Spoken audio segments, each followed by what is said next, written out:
Olá, estimados irmãos, vamos, em nome do nosso amado Salvador Jesus e com auxílio do Santo e Bom Espírito, dar continuidade aos estudos de nossas lições. Quinta lição, Tempo e Eternidade. E hoje vamos estudar segunda-feira com o tema Prudência e Vigilância. Pergunta A. O que devemos entender ao tentar promover a obra de Deus? Qual é a percepção que temos que ter disso? Primeira Epístola de Pedro, capítulo 5, versículo 8, diz: Sede sóbrios, vigiai, porque o diabo, vosso adversário, anda em derredor, bramando como um leão, buscando a quem possa tragar. Ainda Apocalipse 12, o versículo 12 diz: Pelo que alegrai-vos, ó céus, e vós que neles habitais. Ai dos que habitam na terra e no mar, porque o diabo desceu a vós e tem grande ira, sabendo que já tem pouco tempo. Então, o que devemos entender ao tentar promover a obra de Deus?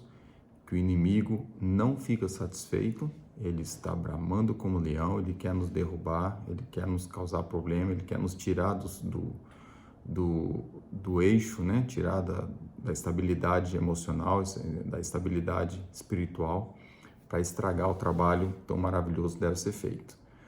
Vamos ver o que fala a Pena Inspirada, Evangelismo, página 218, diz o seguinte: não temos tempo a perder. Os poderes das trevas estão atuando com intensa energia e Satanás avança a passos furtivos como um lobo em busca da presa, visando apanhar aqueles que agora estão dormindo. Temos advertências a dar, uma obra que podemos fazer agora, mas que em breve será mais difícil do que imaginamos. Então, a advertência que devemos entender quando queremos trabalhar em prol da causa do Mestre, para já o inimigo não para de trabalhar, trabalha incessantemente e constantemente. Nós devemos ter, de certa forma, um empenho igual, mas para o bem. Fazer um trabalho constante, lembrando que ele é um adversário forte e somente podemos vencê-lo com a ajuda e auxílio de Cristo. Está em comunhão com Deus, estuda a palavra, em oração, e aí vamos conseguir. Mas o fato é que ele não quer que a obra avance e continue. Manuscrito Release, volume 12, página 336, diz o seguinte: devemos ser incrivelmente sinceros, visando improvisar cada alma de que há um céu a ganhar e um inferno a evitar. Toda a energia da alma deve ser despertada para forçar passagem e tomar o reino à força. Satanás está ativo e nós também devemos estar. Satanás é incansável e perseverante e devemos também ser.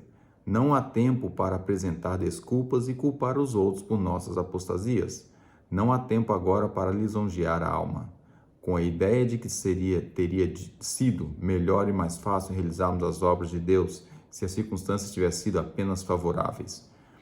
Devemos dizer até mesmo àqueles que professam crer em Cristo que devem deixar de ofender a Deus ao apresentar desculpas pecaminosas. É um texto bastante intenso, mas traz para nós uma realidade que existe hoje, né? O inimigo, ele tenta tudo à força e nós não devemos trabalhar dessa maneira. Ele está ativo, mas nós devemos ter a prudência de saber isso e, ao mesmo tempo, fazer o trabalho que tem que ser feito. E evitar as desculpas, porque devemos trabalhar, temos que fazer o trabalho em prol de outras almas. Mas muitas vezes temos umas desculpas que, se nós mesmos parássemos um pouquinho mais tarde e fosse rever uma gravação daquilo que nós tínhamos dito, se calhar ficaríamos com vergonha. Então, não vamos esperar as circunstâncias melhorarem, porque a tendência dela nunca vai ser melhorar, vai ser cada vez piorar mais. Ou esperar, não tenho tempo. Uma pessoa que eu tenho assim, um grande respeito, uma vez disse uma coisa, é um empresário muito ocupado, e disse a um dos seus funcionários, disse: meu caro, o tempo que eu tenho é o mesmo que você tem que priorizar aquilo que você tem que fazer. E é uma realidade, nós é que às vezes priorizamos o eu, o que eu preciso, a minha vontade, a minha necessidade, e muitas vezes esquecemos da regra áurea que Cristo deixou para nós: buscai primeiro o reino de Deus e todas as outras coisas te há de ser acrescentado. Inclusivamente essas outras coisas, pode ser o emprego, pode ser a saúde, pode ser até bens materiais que você queira. O fato é que se nós não buscarmos primeiro o reino de Deus, todas essas coisas podem se comprometer, ficar comprometidas, né? Então, vamos lembrar que a regra áurea, a regra máxima é essa. Pergunta B. O que a inspiração nos ensina sobre a luta à nossa frente?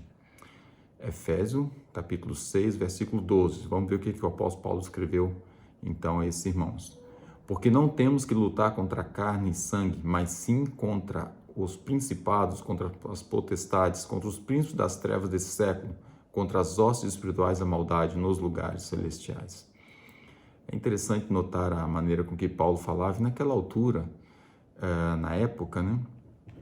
Essa luta que ele tinha contra as potestades, os príncipes das trevas desses séculos, a luta que ele tinha contra as coisas erradas, você tinha quase que ir atrás delas. As pessoas tinham que sair de casa, de um lar cristão, e às vezes na rua ou lá fora, encontrar esses diversos problemas espirituais. Hoje não. Hoje os problemas, todas as situações, todas essas potestades, os príncipes das trevas, né, as hostes espirituais da maldade, isso está dentro da tua casa, isso está na tua mão, através do smartphone, através de um tablet, do computador, da televisão. E muitas das vezes nós não tivemos atenção a isso. Isso está a roubar o tempo necessário que tínhamos, não só para santificação pessoal, que é estudar a palavra de Deus, estar em comunhão com Ele, oração, como o trabalho de salvar almas, fazer o trabalho que deve ser feito. Então, a inspiração ensina que é uma luta grande e realmente hoje a luta ainda está maior. E Mateus capítulo 24, versículo 13, diz assim: mas aquele que perseverar até o fim será salvo. Isso foi palavras do nosso amado Salvador Jesus. Diz assim, o texto está em Conselho aos Pais, Professores e Estudantes. Diz o seguinte: em consideração à brevidade do tempo, nós, como povo, devemos vigiar e orar, e em nenhum caso permitir que sejamos desviados da solene obra de preparação para o grande evento que está diante de nós. Visto que o tempo parece ter sido estendido, muitos se tornaram descuidados e indiferentes para com as próprias palavras e atos. Não percebem o próprio perigo e não veem nem entendem a misericórdia de nosso Deus atuando ao prolongar o tempo de graça, a fim de que tenham ocasião de formar um caráter para a vida futura e imortal. Cada momento é do mais alto valor. É-lhes concedido o tempo não para o empregarem no estudo do próprio conforto e visando se tornarem moradores da terra, mas para usarem na obra de vencer cada defeito do próprio caráter e em ajudar os outros pelo exemplo e esforço pessoal a ver a beleza da santidade. Testemunho para a Igreja, volume 4, página 316 e 307. E agora, Conselho aos Pais, Professores e Estudantes, página 548, diz o seguinte: com zelo e energia intensificados, devemos fazer a obra do Senhor progredir até o fim do tempo. Então, irmãos, devemos lembrar, da mesma forma que falamos sobre o Senhor da vinha que veio e contratou servos, muitos foram, na última hora, salvos, receberam o mesmo galardão, mas houve outros que estavam lá desde sempre e não quiseram fazer o trabalho, ou seja, reclamaram daquilo que foi feito pelos outros.